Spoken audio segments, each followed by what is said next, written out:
Youth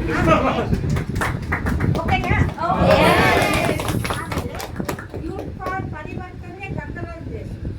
ಯಾಕಂದ್ರೆ ಬಾಲ್ಯದಿಂದ ಯೌವನಕ್ಕೆ ಕಾಲಿಟ್ಟಿದೆ.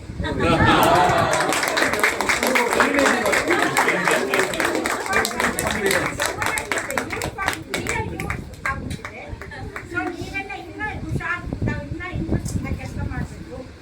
ಮಾನವ ಜನ್ಮ ದೊಡ್ಡದು, ಇದನ್ನು ಹಾನಿ ಮಾಡಲು ಬೇಡಿ ಹುಚ್ಚಪ್ಪಗಳಿರ ಅಂತ. ದೇವರು ನಮಗೆ ಜನ್ಮ ಕೊಟ್ಟಿದ್ದು ಎಲ್ಲರೂ ಚೆನ್ನಾಗಿ ಮದುವೆ ಮಾಡ್ಕೊಂಡು ಸಂಸಾರ ಮಾಡಿದೆ, ಒಂದು ಜಾಬ್ ಮಾಡಿದೆ, ಆಯಿತು, ವಯಸ್ಸಾಯಿತು, ಯಾತ್ರೆ ಮಾಡ್ಲಿಕ್ಕೆ ಹೋಗಿ. ಅದಲ್ಲ ಸಂಸಾರ, ಅದಲ್ಲೇ ಅಲ್ಲ.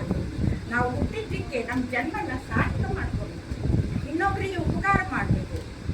ಕೃಷ್ಣ ಪಾಂಡವರು ಯಾಗ ಮಾಡಿದಾಗ ಕೃಷ್ಣ ಆಕಳುಗಳನ್ನ ತೊಳೆದು ಎಣ್ಣೆಲಿ ಎಲೆ ಎತ್ತಿದ. ಅದನ್ನು ಅಂಥ ಮಹಾನುಭಾವರು ಇವರಲ್ಲಿ ರಾಮನ ನಡೆ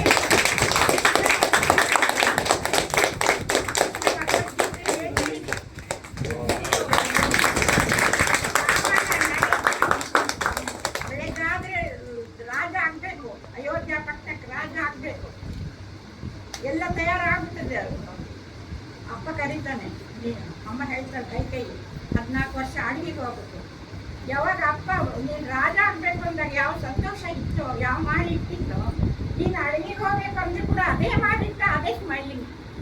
ಅದನ್ನ ನಾವು ರಾಮನಿಂದ ಕಲಿಬೇಕು.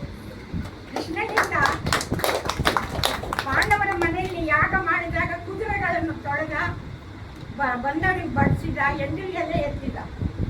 ಅಂಥ ಒಂದು ಆದರ್ಶ ನಮ್ಮ ಅಮಿತವರಿಗಿದೆ. ನೀವೆಲ್ಲ ಎಷ್ಟು ಪುಣ್ಯ ಮಾಡಿದ್ರಿ, ಇಂಥ ಗುರುಗಳನ್ನ, ಇಂಥ ಲೀಡರ್ನ ಮಾಡಿದ್ರಿ. ಬೆಂಗಳೂರೆಲ್ಲ ಎಷ್ಟು ಸ್ವಚ್ಛವಾಗಿದೆ. ಒಂದು ಕಡೆ ಹೊಲಸಿದೆ, ಅದು ಬೇರೆ ಬೆಂಗಳೂರು ಹೊಲಸೆ, ಆದರೆ ಆ ಹೊಲಸು ಬೆಂಗಳೂರಿನ ಶುಭ್ರವಾಗಿ ಮಾಡ್ತಾ ಇದ್ದಾರೆ. ನಿಜವಾಗ್ಲೂ ತುಂಬ ಸಂತೋಷ ಆಗುತ್ತೆ. ಶ್ರೀಪತಿಯು ನಿಮಗೆ ಸಂಪದವಿಯಲಿ, ವಾಣಿಪತಿಯು ದೀರ್ಘಾಯು ಕೊಡಲಿ, ವರವಿದ್ದರನ್ನು ಕೊಳೆವ ವಿಷವ ಕಂಠದಲ್ಲಿ ನಿತ್ಯ ನಿಮಗೆ ಸಹಾಯ ಮಾಡಲಿ. ದೇವರು ನಿಮಗೆಲ್ಲ ಯೂತ್ ಫಾರ್ ಪರಿವರ್ತನೆ ಎಲ್ಲ ಮೆಂಬರ್ಸ್, ನಿಮ್ಮ ಸಂಸಾರಗಳು, ನಿಮ್ಮ ಮನೆಗಳು ಎಲ್ಲ ಉದ್ಧಾರ ಆಗಲಿ, ದೇಶ ಉದ್ಧಾರ ಆಗಲಿ.